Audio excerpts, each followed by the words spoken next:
In the summer of 1991, inside a quiet apartment on North 25th Street in Milwaukee, police stumbled upon something that would change American crime history forever. It started as a routine call, a man running, terrified, handcuffed, screaming for help.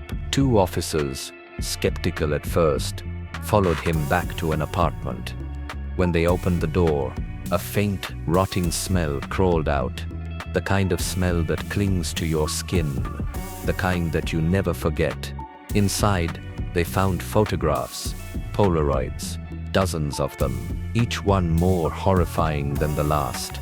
And when they opened the refrigerator, what they saw would haunt the world for decades.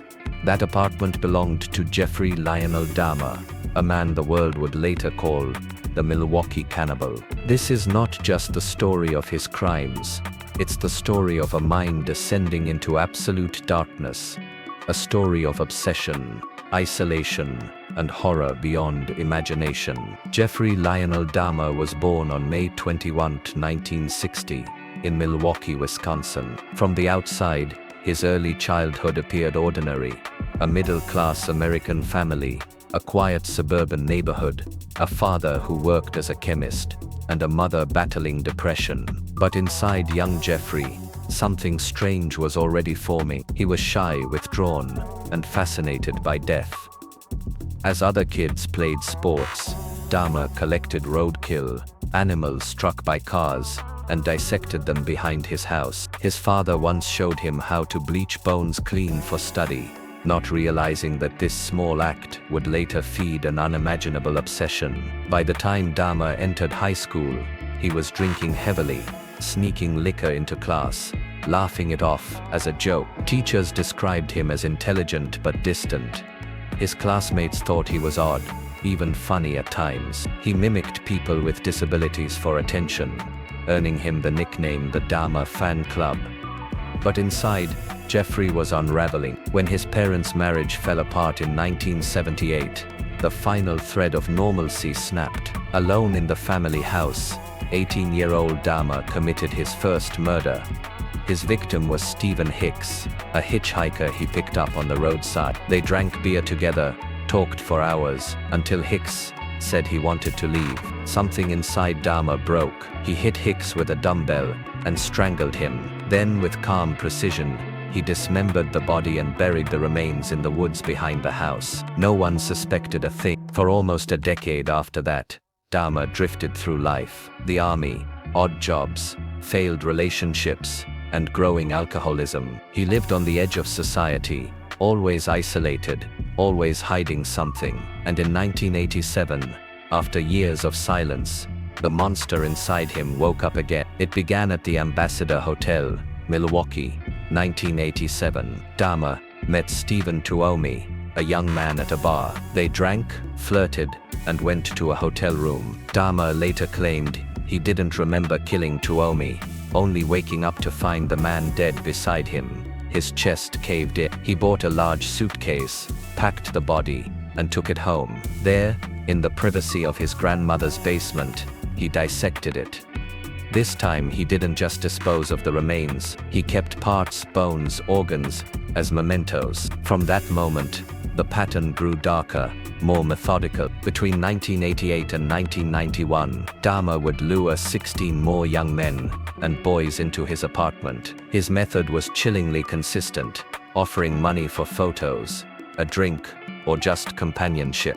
He'd spike their drinks with sleeping pills. When they were unconscious, he'd strangle them, softly, almost tenderly, as if trying to keep them close forever. And then came the part the world can never forget. He'd photograph their bodies in precise, staged poses. He'd dissect them carefully, preserving skulls, organs, and sometimes even flesh. He tried to build an altar, a private temple to his victims. On his dresser, he arranged human skulls, bones, and candles. He told police later that it was meant to be a place of power. But Dahmer's obsession wasn't just physical, it was psychological. He didn't want his victims to leave. He didn't want them to die either. He wanted them motionless, obedient, permanently. To achieve that, Dahmer attempted human experiment. He drilled small holes in his victims' skulls and injected acid or boiling water, trying to create what he called zombies, living bodies without free will. Every time the victims died in agony, yet somehow he kept getting away with it. Neighbors complained about the smell,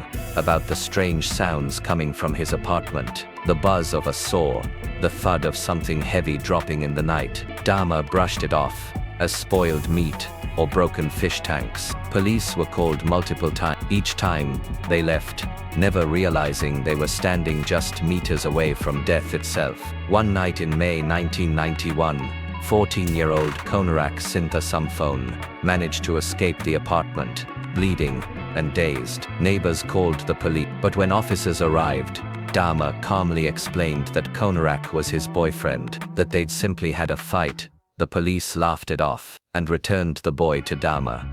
Within an hour, the child was dead. He blended into the background, polite, quiet, and unremarkable. To most, he was just another lonely man trying to survive in a tough city. But on July 22, 1991, his empire of horror came crashing down. That night, Dahmer approached three men outside a bar. He offered them $100 to take some photos at his apartment. One of them, Tracy Edwards, agreed. When Tracy entered apartment 2, he noticed a foul smell, chemicals, decay, something unnatural. Dahmer tried to handcuff him. Tracy resisted, terrified. Then Dahmer threatened him with a knife. For hours he played along, waiting, watching, searching for a chance to escape. When Dahmer's attention slipped, Tracy punched him and ran. He flagged down 2 police officers on the street, leading them back to the apartment. When the officers entered, they saw Polaroids on the nightstand, detailed photographs of human bodies in various stages of dismemberment.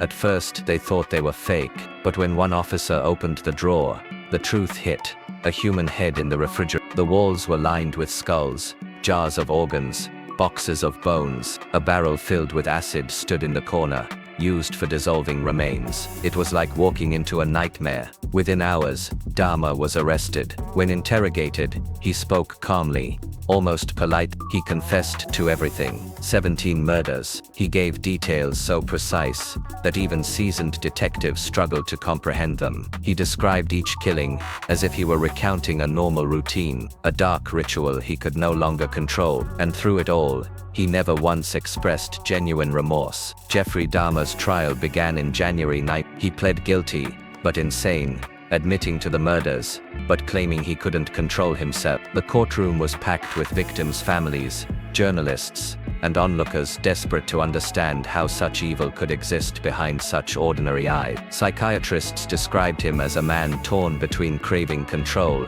and fearing abandonment, a human void, trying to fill his loneliness with possession, dominance, and ultimately destruction. On February 15, 1992, Jeffrey Dahmer was convicted of 15 counts of murder and sentenced to 957 years in prison. Life after life after life. But his story didn't end there. On November 28, 1994, just 3 years into his sentence, Dahmer was beaten to death by a fellow inmate named Christopher Scarver, bludgeoned with a metal bar in a prison bathroom. When guards found him, Dahmer was lying lifeless on the floor, his story finally over, his silence absolute. Jeffrey Dahmer remains one of history's most terrifying enigmas, not because of the brutality of his crimes, but because of the banality of his existence. He wasn't a monster hiding in the shadows. He was the man next door, the quiet face in the crowd, the one nobody suspected. His story forces us to look closer, to see how darkness can wear the mask of normalcy, how evil can live in plain sight. And maybe that's what terrifies us most, that the real monsters don't always hide under the bed. Sometimes, they live right beside us.